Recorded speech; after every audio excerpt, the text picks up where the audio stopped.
Good evening, dear viewers. George from Ireland. So this is a video is about the Israel-Palestine conflict because it's been requested by one of my faithful viewers just this evening, and this is just how fast I respond to things, despite having gone out for a walk. Okay, so how far back do you want to go? Well, we're not going to go back to the dawn of Jewish history, but anyway, Jewish people were living in what used to be called Judea, province of the Roman Empire, the 1st century AD, the Jewish revolt, as in put down in 70 AD by Titus, if memory serves. And Josephus recorded that. You should read his history, well, the Jewish revolt and Antiquities of the Jews. There was actually a second revolt some decades later, and that's when the Jews were forcibly removed from their homeland by the Roman Empire. The diaspora began as in that's Greek for dispersal, so spread out across the Mediterranean world, and in time the whole of the globe. There are Jewish communities in like Kaifeng in China, for instance, in Argentina, in many different corners of the world. So we talk about the diaspora for various different ethnic groups as well. Okay, so then I suppose that led to the question, are Jews an ethnicity? Are they a religion? Well, I shan't get into that debate, who is a Jew. So fast forward several centuries, there were hardly any Jewish people left there, perhaps 5% of the population, and it was part of the Ottoman Empire, right? That land had passed through various hands. Islam had come. Islam started in the 7th century AD. I know Muslims say, oh, well, it goes back to the creation of the world, but according to the historical documents we have, really it's 7th century AD. Or how would I say it? CE, current era, if we're going to be PC about it, rather than AD, Anno Domini. Anno Domini meaning like year of the Lord being Jesus Christ. So then there's Muhammad's night journey. Muslims believe the Prophet Muhammad went to Jerusalem. Now Muslims call it Al-Quds al-Arabi.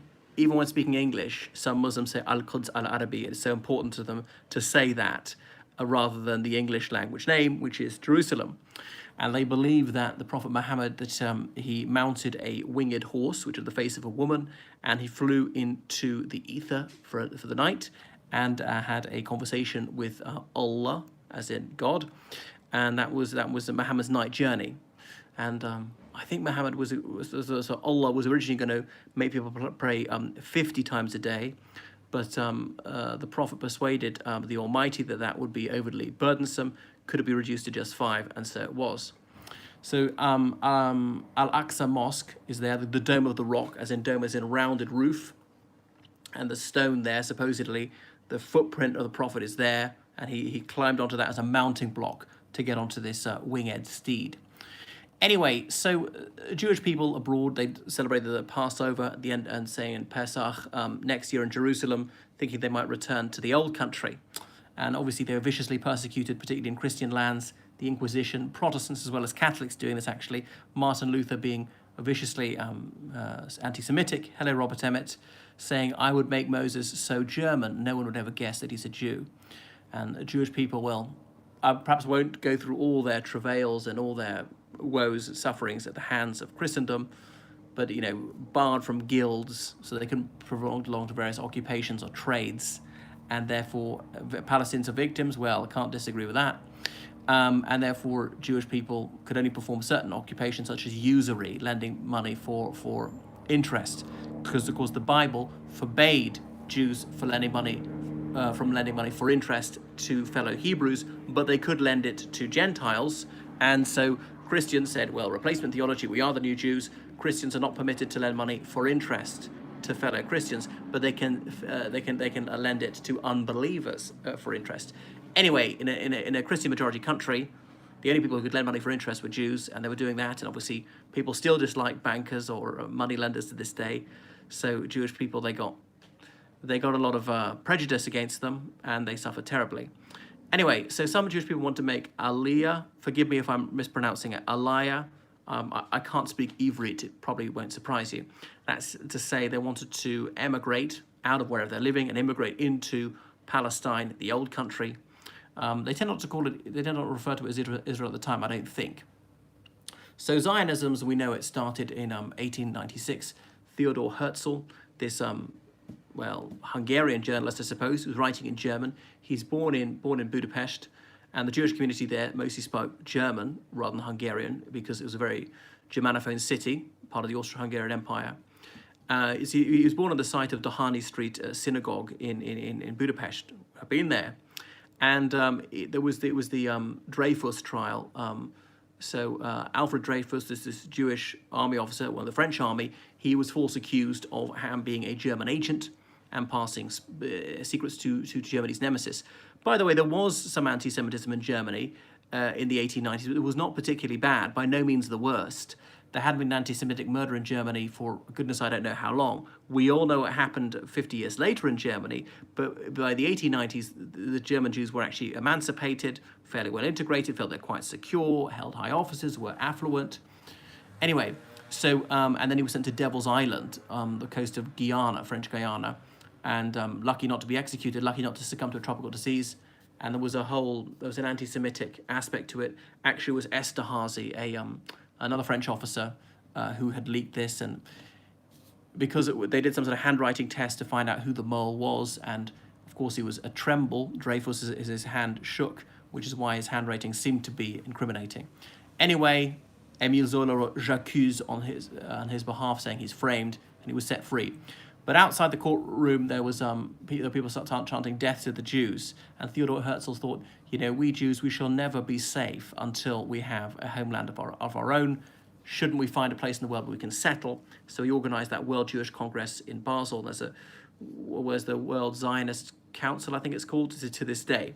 But he wrote Alt Neuland about it as an old new land, because Palestine, if they were going to go to Palestine, would be an old land for the Jews, but kind of a new land because they're going back there for the first time in 19 centuries.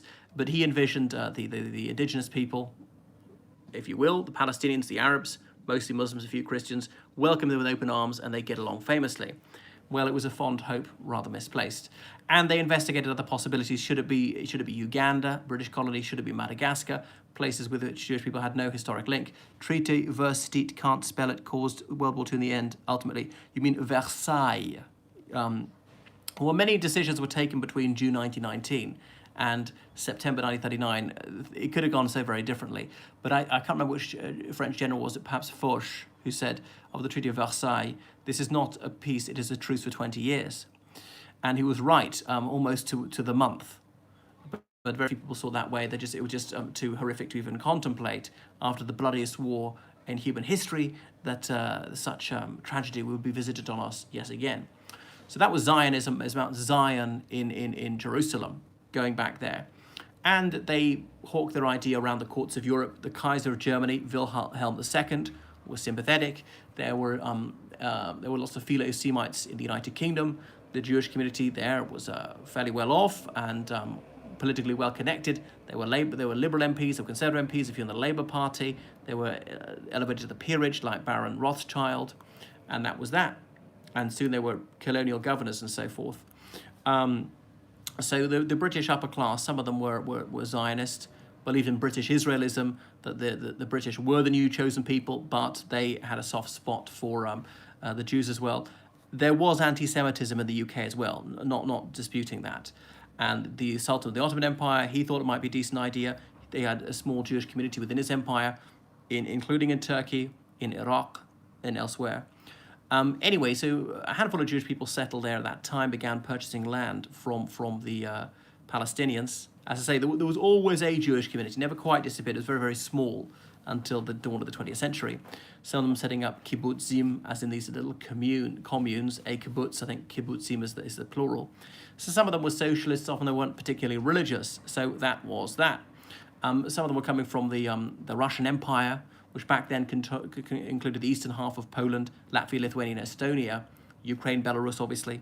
Now, the Tsarist government of Russia was severely anti-Semitic, and there was a Pale of Settlement. Jewish people were only permitted to live in the very northwestern section of the empire, what we now call the eastern part of Poland, Latvia, Lithuania, Belarus, Ukraine. And unfortunately, that was going to put them in the path of the Wehrmacht when they rampaged through in 1941. So they were so badly persecuted. You had to be an Orthodox Christian to be a full member of the country. And even for Orthodox Christians, there was no freedom of expression, there were no fair elections, and blah, blah, blah. They were heavily oppressed. They often left. They often sailed to the United States, where they were convinced there was religious equality and no conscription. Jewish people much more likely to be conscripted into the Russian army, which was notorious for its brutality towards its own men as well as everyone else. Sometimes they were going to the United Kingdom, to South Africa, elsewhere. Anyway, so during the First World War, the United Kingdom, they really wanted Jewish help. There was Dr. Chaim Weizmann, if I got that right, a chemist in Manchester, and he was helping the UK with various things. And so the British government was persuaded to issue the Balfour Declaration. Arthur James Balfour promulgated this in 1917. He was then Foreign Secretary. He'd previously served as Prime Minister. So A.J. Balfour said that His Majesty's government would view with favour the establishment of Palestine as a Jewish national home without prejudice to the rights of existing communities. So that's to say that the people who are already resident there mustn't be deprived of their rights. But this wasn't clear what this was to entail. Was it to be a fully sovereign state? Was it to be a dominion of the British Empire? Perhaps an Arab state would be set up. This would be some autonomous province within that. The Ottoman Sultan, he'd allowed some Jewish people to settle there prior to the First World War. And that was that. I don't think Ireland was anti-Jewish as much as Britain or Germany, in my opinion. Well, I think as James Joyce said, no, we were never anti-Semitic because we never let them in the first place. There wasn't very much. There's a Limerick pogrom in about 1905. The so-called pogrom, not a single person was killed. It was a minor violence, and even that's reprehensible, of course. There were Jewish people in the Unionist Party, the Jewish Lord Mayor of Belfast, two of them actually, Harlan and Wolfe in Belfast. The Wolfe of that was a German Jewish immigrant. Dr. Monado, an Irish Jew, although he converted to Christianity. And Dr. Briscoe, the Lord Mayor of Dublin, he was Jewish as well. And obviously the one of the presidents of Israel was the son of the chief rabbi of Ireland. But in 1923, 4 Jewish men were shot in Dublin, 2 of whom died, 2 of whom survived. The prime suspect was an officer in the Irish army, and he immediately fled to the Argentine, never stood trial. Would you support the immediate withdrawal from the Gaza Strip? Yes, certainly. It's long overdue. I wouldn't support the illegal occupation of Gaza. Jews are no problem with. I admire them, but I don't trust Zionists. Many are Christians, and not all Jews are Zionists. Well, you hit the nail on the head, all right? The connection between Zionism and Judaism is actually tenuous. The great majority of Zionists are not Jewish. They're Christian, okay? And there's some Jews who are non-Zionist, others who are anti-Zionist, and that's that, okay? So where did the Jewish people actually start out? I suppose Iraq. You've read the book of Genesis. It mentions, well, Garden of Eden is near the Euphrates and the Tigris, which flow through Iraq. Well, they start in Turkey too. I usually find it's evangelical Christians. Yeah, you're right, and say, oh, well, God gave them this land. Well, God said loads of things. You're kind of cherry picking what you go with there. You don't kill people for wearing clothes of more than one cloth. USA, why did they back Israel? Okay, Christian Zionism, for those biblical reasons, partly just anti-Muslim prejudice, anti-Arab prejudice. Israel's not very helpful, not a huge trade partner, and frankly, Zionist influence in the media, okay? They don't say they control the media, not totally, and they don't seek to. There are anti-Zionist voices in the US media, not many. There's AIPAC, American Israeli Public Affairs Committee, donating to politicians of both candidates. It wasn't always thus. Go back to the 50s, it wasn't like it. What changed? The Zionists got a lot more money, and they got a great deal more sway in the media and in Hollywood. Put it this way, have you ever seen a Hollywood film which depicts Arabs sympathetically? Have you ever seen a Hollywood film which shows the conflict from the Palestinian perspective? No. There's a study called Real Bad Arabs, came out in about 2000, of Arabs in Hollywood depictions, and something like 95% of them were unsympathetic characters. 5% neutral and only 5% sympathetic characters. So clearly there's a huge media bias against them. They're depicted as monsters, so they're demonized. Money, the reason Ireland was ruled by Britain for so long. Well, I don't want to get into that, it's a whole nother video. That was that. Lawrence is Arabia. Lawrence of Arabia, half Irish, by the way. They're born in Wales, I think it was. Chapman was his real name. They come from County Meath on his father's side. So anyway, the 1920s really began to take off. The Balfour Declaration, deliberately ambiguous, but there was the McMahon-Hussein correspondence. McMahon, an Irishman, working on behalf of the British government, to Hussein, who was from the Hashemite family. The Hashemite family, they ruled Mecca and Medina. descendants of the Prophet Muhammad, where loads of people are, and suggesting, well, could we have some large Arab state, including the Hijaz, that's northeast Saudi Arabia is now, and Jordan and Iraq, something like that, and Palestine, united Palestine. People say they sold the same pony twice, both to Arabs and Jews. But anyway, so Jewish people start moving in a significant way right after the First World War. Remember, the British defeated the Ottomans and they took Jerusalem. General Allenby entered the Holy City on foot out of deference to its sacred character, a Christmas present for the British people, so said David Lloyd George when it was taken in December 1916, finally a front where the Allies were going forward.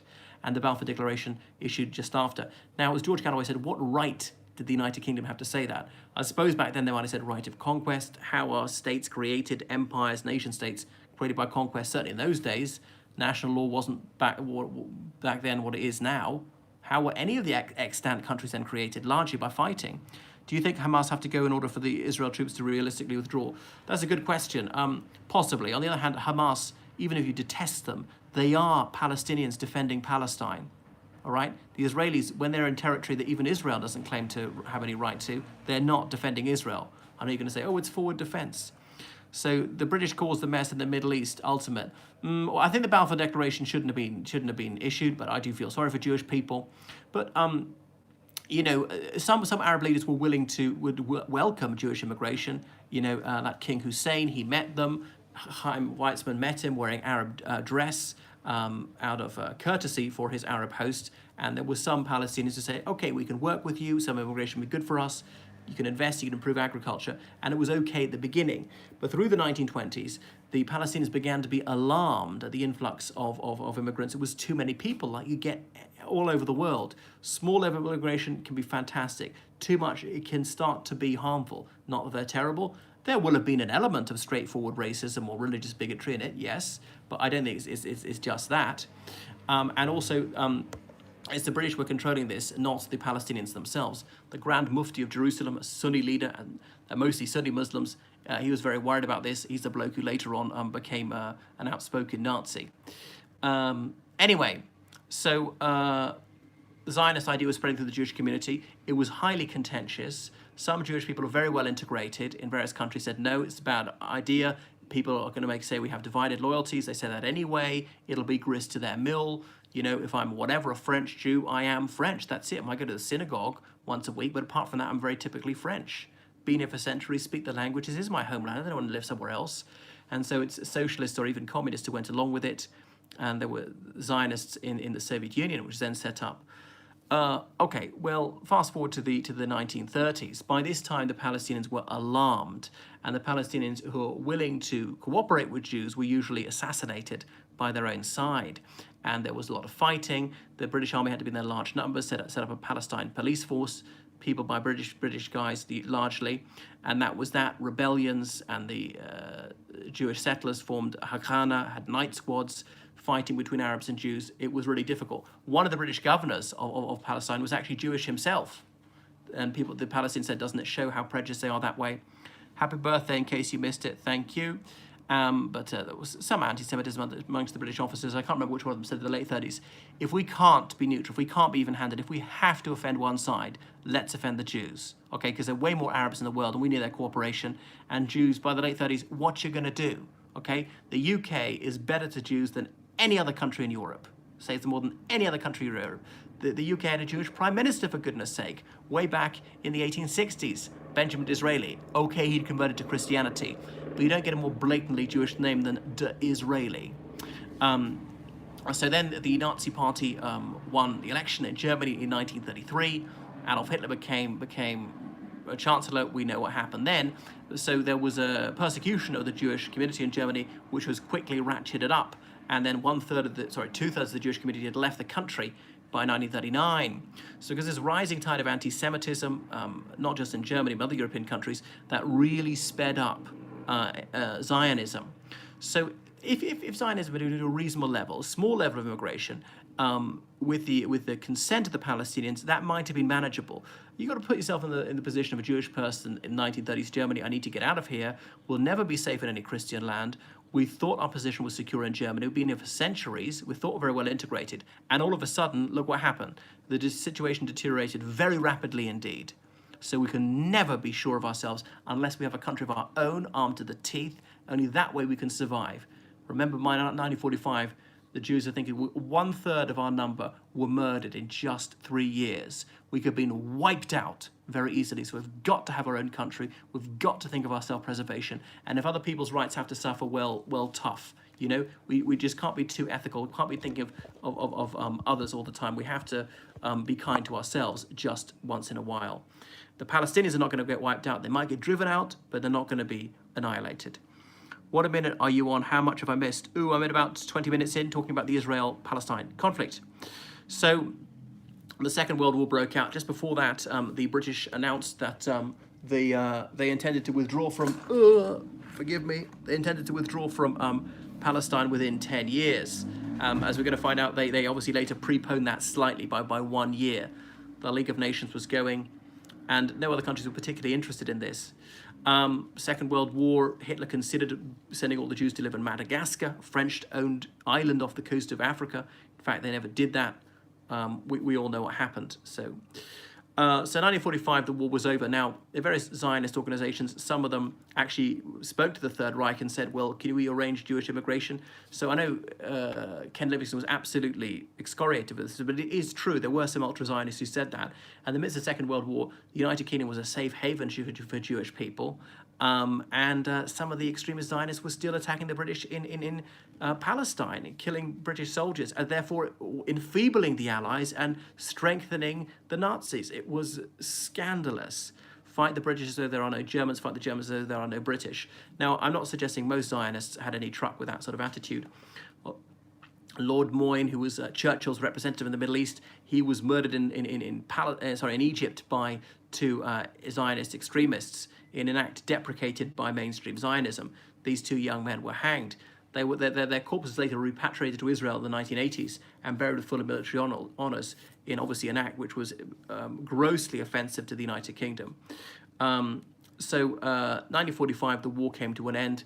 There are millions of Jewish refugees in Europe who've just survived the Holocaust in refugee camps, sometimes held in Cyprus and elsewhere, trying to get into Palestine. And the Arabs are screaming about this, not in Palestine, throughout the Arab world. No more Jews, okay? You know, the Jews were 5% of the Palestinian population. They're about 30% of the Palestinian population. The Palestinians are worried you're going to take their country away from them. Well, their fears were not unfounded, as you can see. Do you think Hitler preyed on German fears and desperation after 1918? Yes. I mean, no shit, Sherlock. But Robert, please could we save that for another video? You know, request another video if you wish.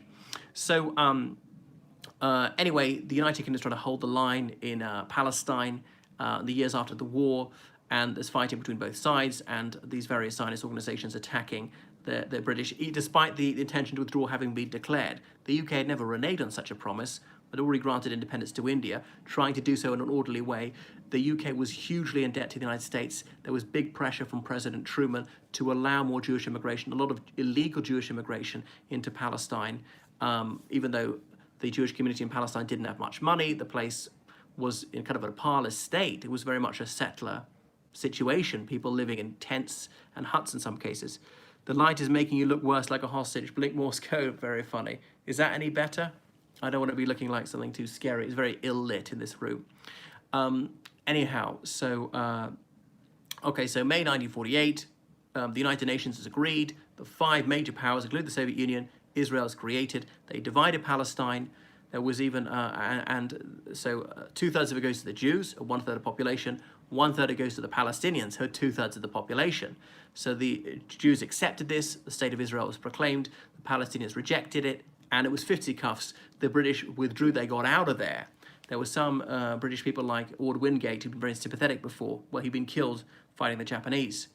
What's the next thing? So the Arab League was formed, and several Arab states declared war on Israel immediately. Israel needed to source arms, got them from Czechoslovakia, then a nascent communist state. So the Israelis triumphed. Their backs to the wall. It really was do or die. It was conquer or perish. So the United Nations arranged a ceasefire. Count Folke Bernadotte was there, this Swedish UN diplomat, and he was murdered by some ultra-Zionists. And I've spoken to some Israelis who speak up for that outrageous crime. Diplomats are never killed. That breaks all the wars of civilized warfare. He's from a neutral organization, the UN, trying to broker peace, because then we can never negotiate. Imagine if the Palestinians had killed a diplomat, especially from a neutral country, not from their enemy country, Israel. Anyway, that was that. Israel was founded. The Egyptians had come in through Gaza to help the Palestinians there, and the Jordanians through the other side, through the West Bank. Don't want to tell you all the wars. That was the Arab-Israeli War, the Israeli War of Independence.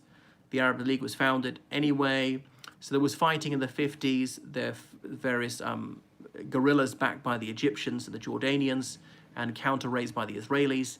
There's a military build-up by Egypt, and so there was a surprise attack by Israel. And then the French and British helped them out over Suez, and the United States firmly slapped Israel down for that one. But anyway, so then 1967, the Six-Day War. So the surprise attack really by the Israelis, as things were building up. They let the Arabs do a little bit, and then they massively hit back. So it was obviously a resounding victory for the Israelis, and they conquered Sinai, that peninsula between the major part of Egypt and Israel. So since then they occupied Gaza and the West Bank. Now they've mostly withdrawn from Gaza. There were some settlements there, illegal settlements, likewise in Sinai. They're still there in West Bank, taking over almost the whole of it. So the occupation that the United Nations said they had to withdraw from, and they've obviously broken that many, many times. So 1973, Yom Kippur War, as in the Day of Atonement, the Egyptians and so on launched a surprise attack. But the Israelis eventually won that, and counterattacked and just got over the Suez Canal into the main pit of Egypt, but then persuaded to declare a ceasefire. Was it advantageous for the Arabs to attack at Yom Kippur or not? On the other hand, the roads were clear. It was easy to catch people because they weren't at work. Religion causes most wars. As an atheist, history proves me right. Would you agree? I do concur. I can't think it was Sean O'Casey. Here is paraphrasing the Bible. Politics hath slain its thousands, but religion hath slain its tens of thousands. I think for thousands we've already replaced millions. What do we ever fight over? Only two things: resources and ideology. Sometimes both. Resources could be land, ideology can be religion, but that's it. So anyway, in the late 70s, they managed to make peace with Egypt. The Egyptians saw this really wasn't working for them, these continuous wars. And so Anwar Sadat, he famously went to Jerusalem, and Menachem Begin, a Likud guy, a hardliner, who'd supported terrorism against the British, he came to Egypt, and that was that. And Jimmy Carter was behind this. He wrote a book about it, The Blood of Abraham, and the US gave huge aid to Egypt to incentivize them doing this. They were no longer a Soviet ally. But some Egyptians were irate about this. Sadat got assassinated a couple of years later for doing it, and Egypt's name was mud amongst the Arab world. Egyptian workers abroad often got sacked, and that was that. But anyway, so it was great for Israel. They made peace with Jordan a bit earlier. Didn't formally have a peace treaty to 1994. But and they didn't have to worry about Egypt either. Okay, their neighbors are Lebanon and Syria, obviously Palestine as well. And the Syrians were stalwarts of the Palestinian cause. So many Palestinians had left. They call it al-Nakba, the disaster, the foundation of Israel. In 1948, many Palestinians fled. More than fled in 1967. And it's true that Jewish people were often driven out of Arab states from 1948 onwards. There were significant Jewish communities in Morocco and Tunisia, Iraq. Virtually none left now. So peace with Egypt. Didn't they raid Lebanon? Coming on to that, so 1982, if memory serves, the Israeli ambassador to the United Kingdom, he was shot in London by a Palestinian.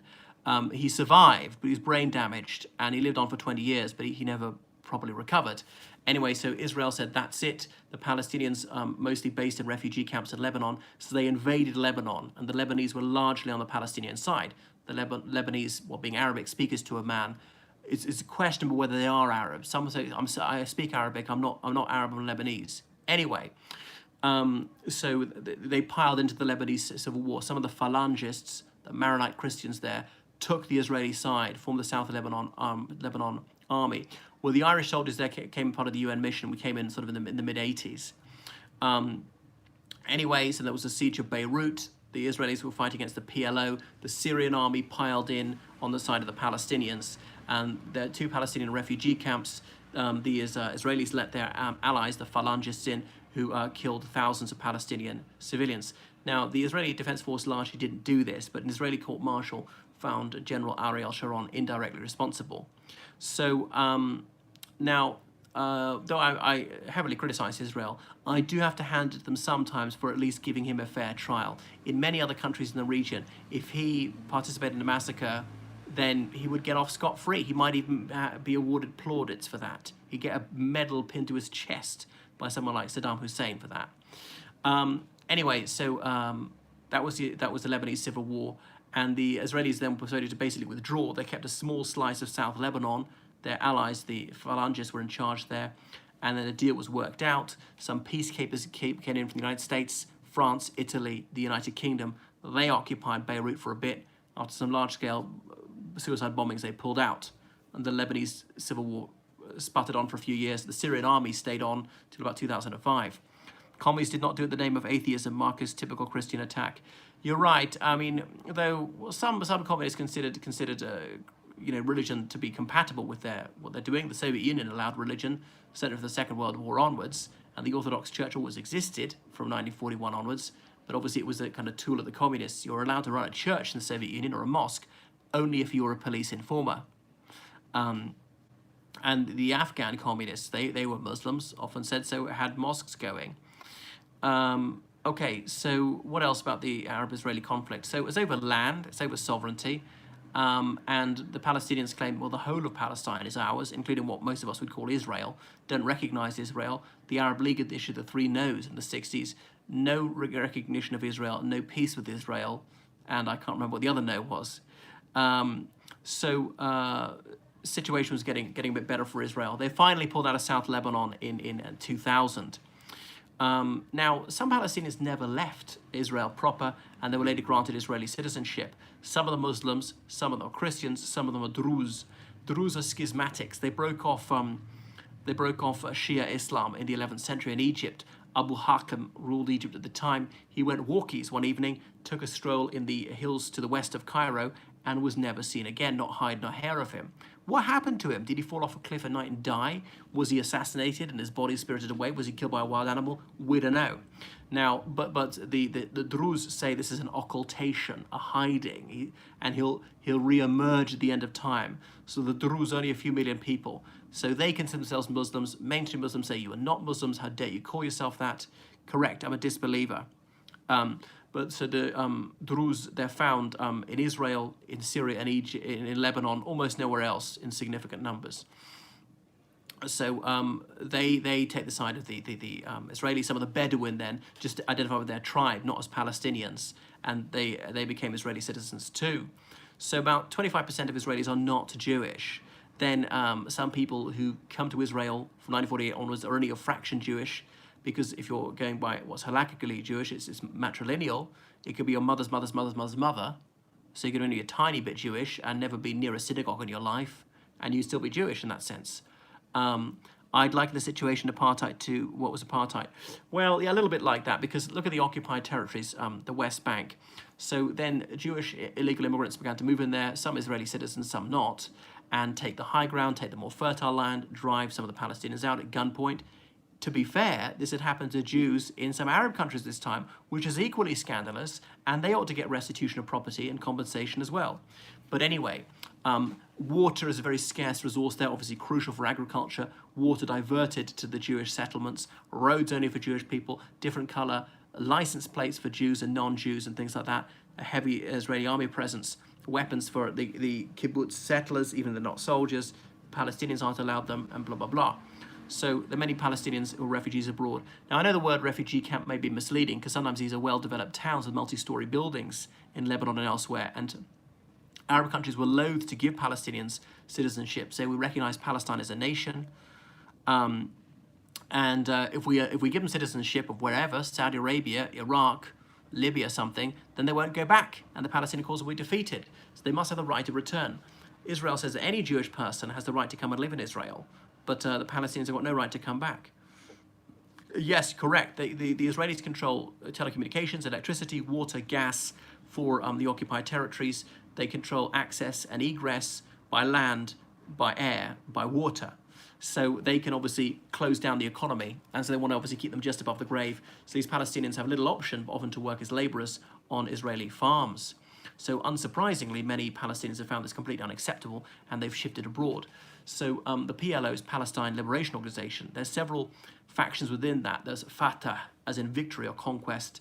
That was Yasser Arafat's one, a secular one, open to Muslims, open to Christians, doesn't advance a religious agenda. There was Hamas, which is a much more Islamist one, okay, wanting Sharia law and things like that. There was a Popular Front for the Liberation of Palestine, which is a far left one, and so on. So there are Palestinian Christians. Netanyahu, do you hope he loses the next election? Yes, I do. I think he's utterly pernicious warmonger. I think he's got a lot to answer for. Should Jerusalem be an international city? Yes, it should. The United Nations partition plan said it's to be joint administered. East Jerusalem for one side, West Jerusalem for the other. It's sacred to Christians, Jews, and Mohammedans. But that didn't happen. The Israelis claim the whole of Jerusalem as their capital. I say it's mentioned so many times in the Bible. It's never mentioned in the Quran, which is true. It's mentioned in the Hadith, these books of the deeds and the utterances of the Prophet Muhammad. I want a more moderate Israeli prime minister. I do. Well, Ehud Barak was one. Withdrew from South Lebanon. Were the 1967 borders fair? Well, not really, as I pointed out, because 2/3 of the people got 1/3 of the land. And also they were split. Israel's in the middle, Arabs on either side. Now, you might say that the Palestinians don't really exist. They often moved in from Egypt to Jordan, and some of that's true. And even the Palestinian National Charter says the Palestinians are part of the Arab nation. They're a nation, and they're part of a wider nation. I mean, I hope it's not too confusing, but there we are. I want to be properly lit. Without, is that better? Something like that. What's the next thing? Anyway, the situation calmed down by the mid-80s, but then the Intifada, as an uprising, began in 1987. The PLO was headquartered in Tunisia. They attempted to assassinate Yasser Arafat when he was there. So the Israelis, they were all sending people abroad to assassinate Palestinian activists. So the Palestinians were bankrolled by the Saudi Arabians and other Arab states, and they're often working abroad in other countries. I don't follow any religion. I've studied theology, theosophy, Hermeticism, Rosicrucianism, and I believe there's a God creator, Father protector, but neither he nor I adhere to a single religion. Thank you for that insightful remark. What do you think about the argument that Palestine wasn't a real country, so the land grab was legal? Well, there is some merit to that. So there wasn't a very distinctive identity. It was part of Syria, the Ottoman Empire. Yes, that is true, but nations got to begin sometime. When Israel began in 1948, say, oh yeah, well, it existed centuries ago. It did, but then it ceased to exist as a polity, as a land for many, many centuries. Trump has a chance of re-election because the Democrats, do you agree, can go either way?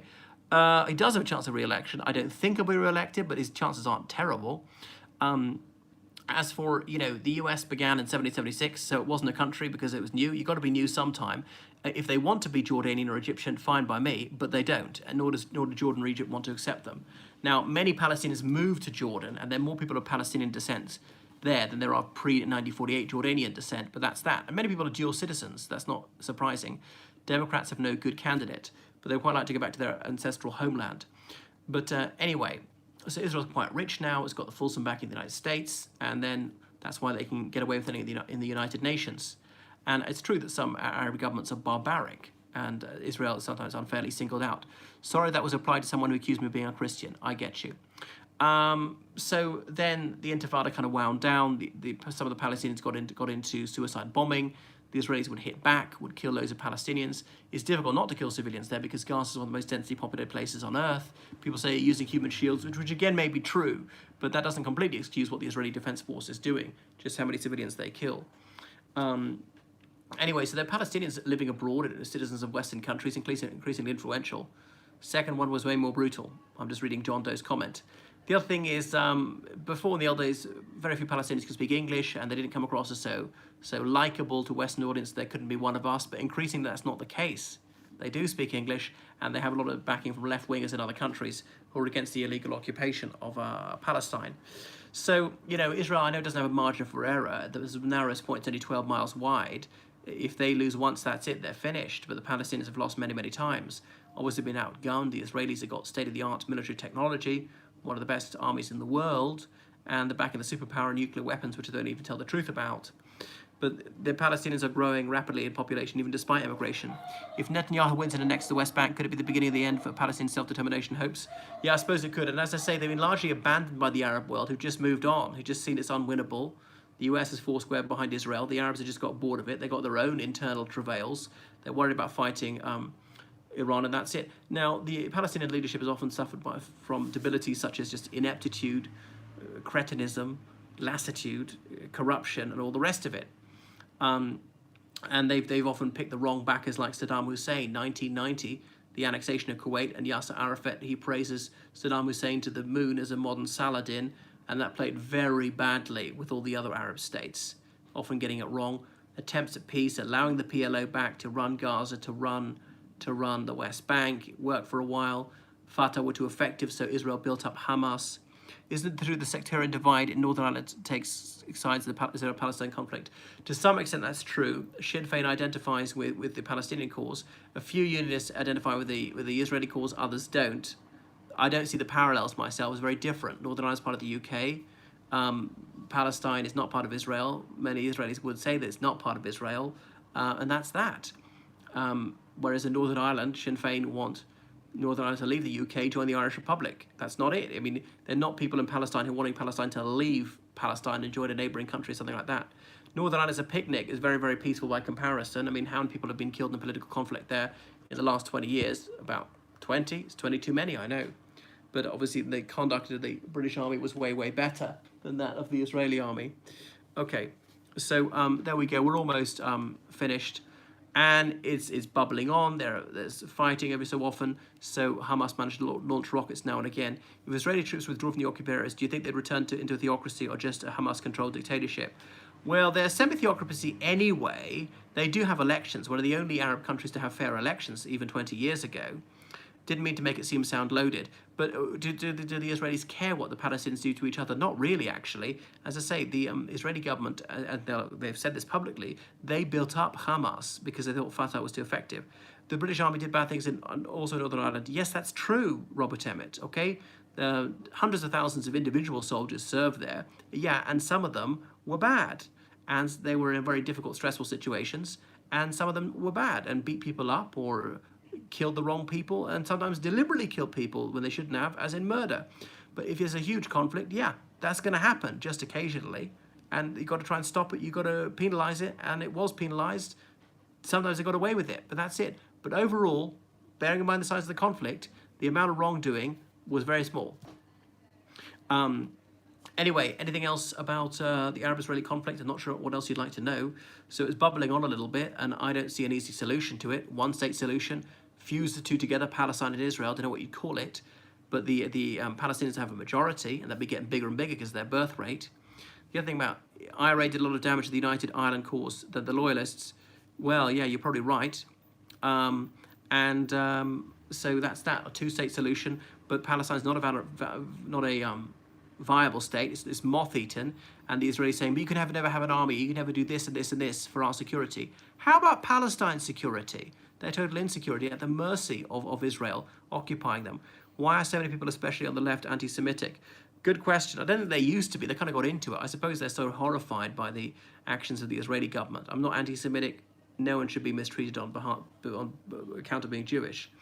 The Palestinians have got to control their land fully and have enough land for their people, and so the illegal immigrants would have to leave.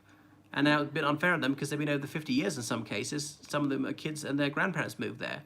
So what are we going to do? A conversation? I don't know.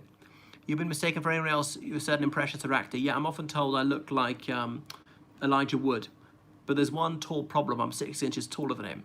So right a return for Palestinians, that's not going to happen. That would demographically swamp Israel. There'd be far more Palestinians than Israelis.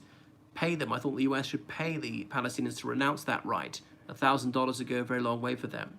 All right, so that is just a very brief whistle-stop tour of the Arab-Israeli conflict. Politics sort of compromise. So Corbyn is not anti-Semitic, vicious lies, propaganda. Well, he's had Jewish friends, been good to Jewish people, but he has consorted with anti-Semites quite a lot. I think there is some anti-Semitism in the Labour Party. I think it's overblown. Well, there we are. That is enough about the Israeli-Palestine conflict. I wish it ended. There's great injustice for the Palestinians. I know that the Palestinian government does bad things. There's some rebarbative attitudes in Palestine, but that doesn't mean they should be under a brutal, illegal military occupation. Over and out.